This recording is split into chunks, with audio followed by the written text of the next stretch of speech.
When we spend our hard-earned cash, I think what most of us want is something that we're going to be able to use frequently. But come on, that's not always the case.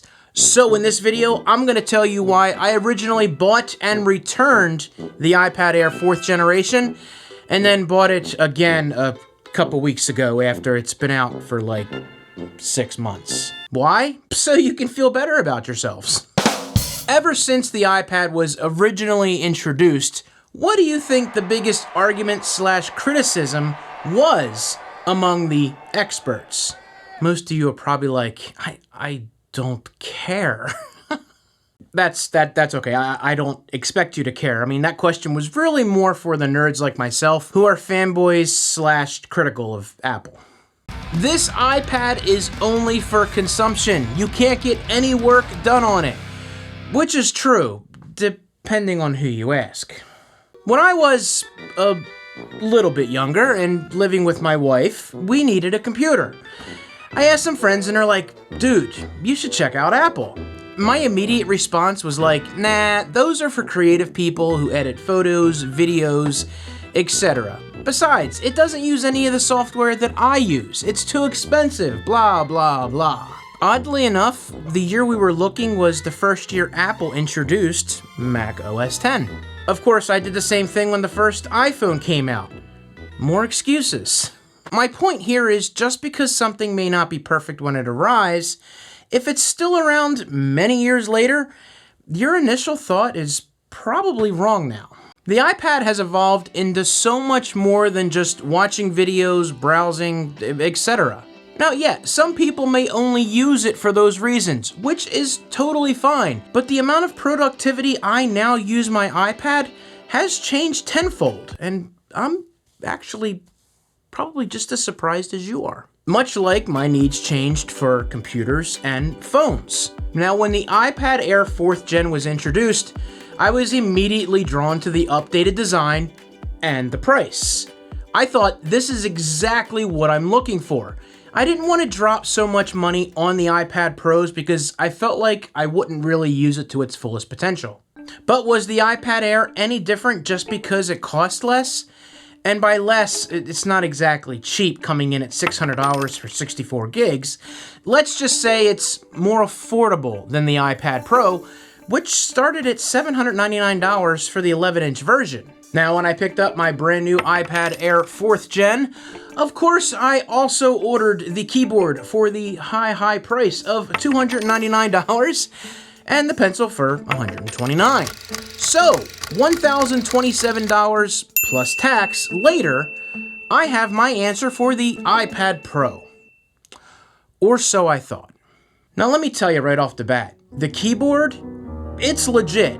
Now, you may think, $299? Are you nuts? No way. This thing is official. And I said it in my unboxing, and I still stand by it today. More on that in a few. Now, I tried to use my iPad for more productivity type things. Emails, scripts, notes, drawing. Boy, that was a mistake. I can't draw.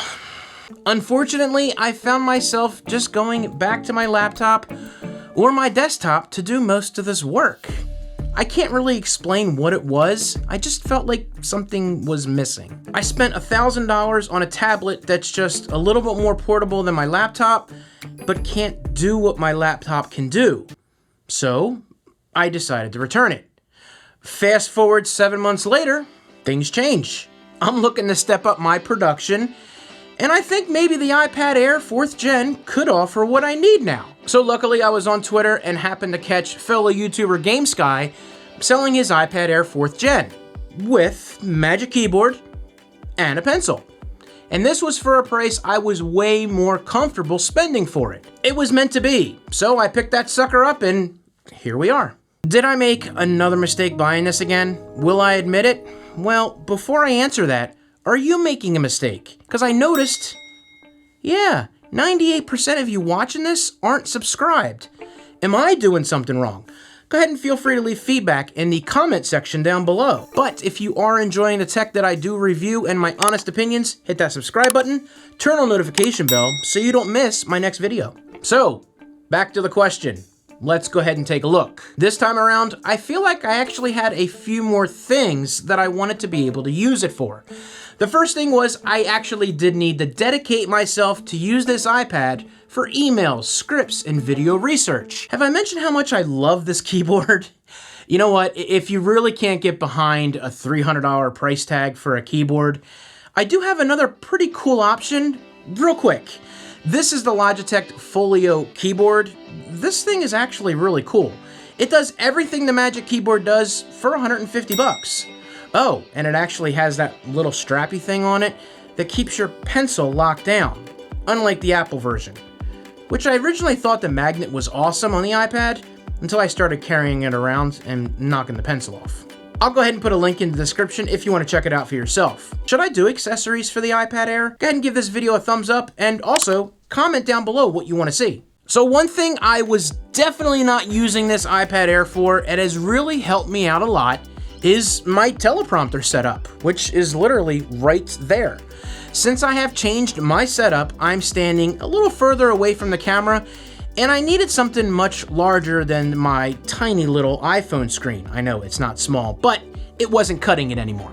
I gotta admit, this has been a game changer for me. Along with this, I did recently travel, and having the iPad Air on the plane, continue working, watch a couple movies was great since the iPad was small enough to fit on the tray table. So a few things beyond my usage experience for the iPad. I love the display on this thing. And actually, my wife really noticed a difference playing next to my daughter's 8th gen iPad, how nice the screen really is.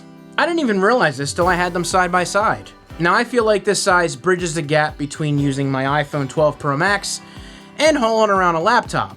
Now, of course, with the keyboard, it doesn't really add that much more bulk, but it protects the iPad. Oh, by the way, I also do have a Spigen glass protector on this just in case. No, still not a sponsor, but I highly recommend them as always.